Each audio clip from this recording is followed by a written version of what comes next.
Ang ang sa biringan, luminous ang effect. Parang see-through. Pero magkakaiba. Yung sa Agartha, halo-halo eh. Meron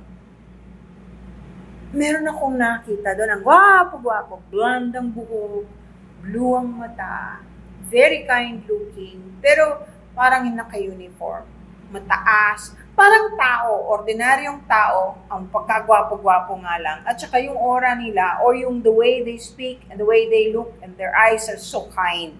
Kasi karamihan sa kanila talaga naman pong good manners and right conduct ang inuunang pag-aralan.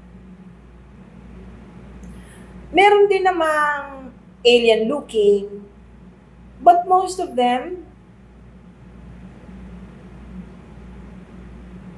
very good looking talaga eh. Wala akong nakitang pangit dun eh. Wala po akong nakitang pangit dun eh. Kaya lang, meron dong yung kulay ng skin ay nag-iiba-iba. Ay ibig ko sabihin yung iba kulay green, kulay alam niyo yun, silver or gold. Ano po ang pagkakaiba ng astral at panaginip? Pag nananaginip ka, most of the time, nag-astral traveling ka. Kasi nga, yung natutulog, hindi naman nag-iintay lang yung kaluluwa mo o yung higher self mo na magising ka. Normally yan, pag tulog na tulog ka na, umaalis yan. Meron, namamasyal din, may mga pinupuntahan. Astral traveling yun. Paano malalaman kung trickster o spirit guide? Ang simple lang. First pray. You pray. Tapos talk about Jesus or talk about the Father. Kung trickster yon, they won't like it. They will perhaps even just simply vanish. The spirit guide will always enjoy watching you and might even join you when you pray. Yung spirit guide, ganun yun. At saka pagka meron kang kailangan matutunan, sila yung mag-guide sa'yo. Ang trickster, maraming hihilingin sa'yo, maraming ipagagawa sa'yo. Spirit guide, hindi. Paano malalaman kung sino ang gabay ninyo?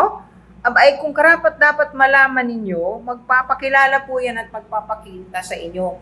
Pero, halos lahat ng tao, hanggang hindi pa sila patay, hindi nila nalalaman at nakikita ang spirit guide nila. Ito lang po ang kaklaruhin ko. Ang spirit guide po ay hindi taong mahal sa buhay na namatay.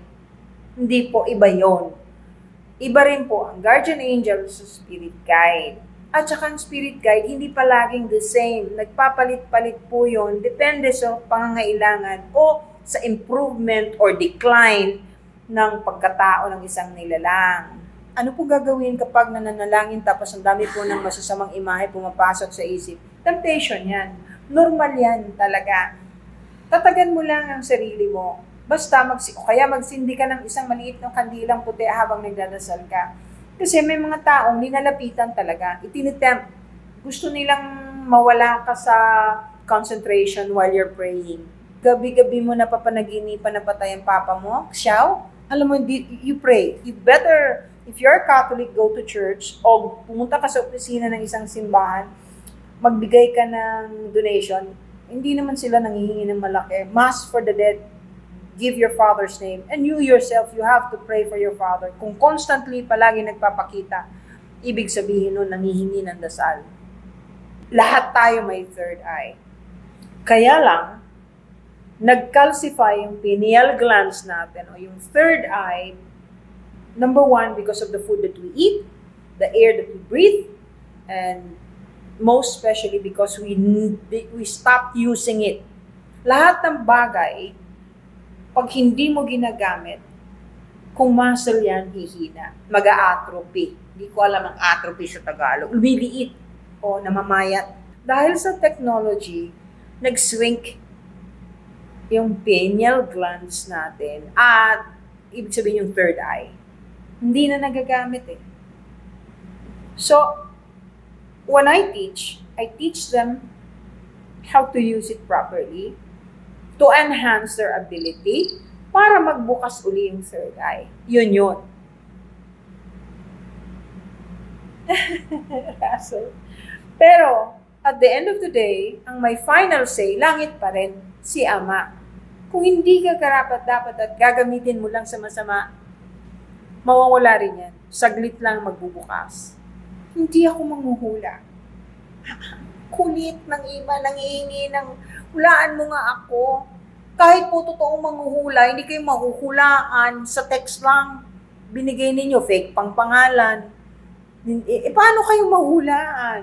At saka ako, kaya ko lang naman nalalaman yung kung ano ang mangyayari sa isang tao, saan siya nanggaling, kung ano ang... Pero yung immediate future usually, dahil sinasabi lang sa akin, dahil nga nakakakita ako, nakakarinig, yung spirit guide nila mismo, nagsasabi sa akin, nasabihin ko sa kanila. Ganun po yun. So, hindi ko masasagot on my own without the help of the lisay ng mga spirito. Ganun po yun. So, hindi po ako manghuhula. Ang dami po dyan sa internet na manghuhula, di ba? Ayoko po yan. I have nothing against them. Ginagalang ko po lahat ng manghuhula. Pero hindi po ako yun. At ayaw ko rin po nagpipredict sa future. Kagaya ng sinasabi ko. Never kong i-claim na. Pero ito paniwala ko, walang sino mang bakit kahit na pinakamagaling na manghuhula ang makakapag-save ng isang bansa. Hindi. Collective yan. Ibig sabihin ng collective, kung karamihan o mas malaki ang porsyento ng mga taong may kabutihan ng puso, walang iniisip ng masama. Mas lamang ang positive. So, ang mangyayari sa bansa, ganun din. Parang tao rin yan eh. So, pag puro tarantado, puro away, puro pangbabas, puro pangwawalang hiya, puro pang-asar, pang-aalipusta ang iniisip sa social media, lalo na, para kayong naghahatak ng kabusitan na linalapit ninyo sa inyong sarili at sa inyong pamilya. Maniwala kayo sa akin. Totoo yan. Totoo yan. Tapos pag nagdadasal nga po, huwag kayong magdadasal kung hindi naman kayo nakaratay na may sakit. Huwag kayong magdadasal na nakahiga. Hanggang kisame lang po yan. Nagdadasal kayo kung ano-anong hinihingi ninyo. Ang tinatawagan ninyo, Diyos. Tapos nakahiga kayo, hindi ba kayo nahihiya? Abay, hindi nyo kayang iluhod. Iupo nyo man lang. Tsaka huwag po magdadasal na naka-nyort-nyort. Huwag takpan nyo lang ng kumot, pwede naman. Hindi ko po sabihin yung nakalabas yung hita. At higit sa lahat, yung nagsisimba, nalabas ang puso. Tapos, naka-shorts. Huwag po. Bahay ni Ama yan, bahay ng tapos gano'n ang suot ninyo. Ano ba naman? Kung pulubi ka, maintindihan ko, wala ka ibang maisuot.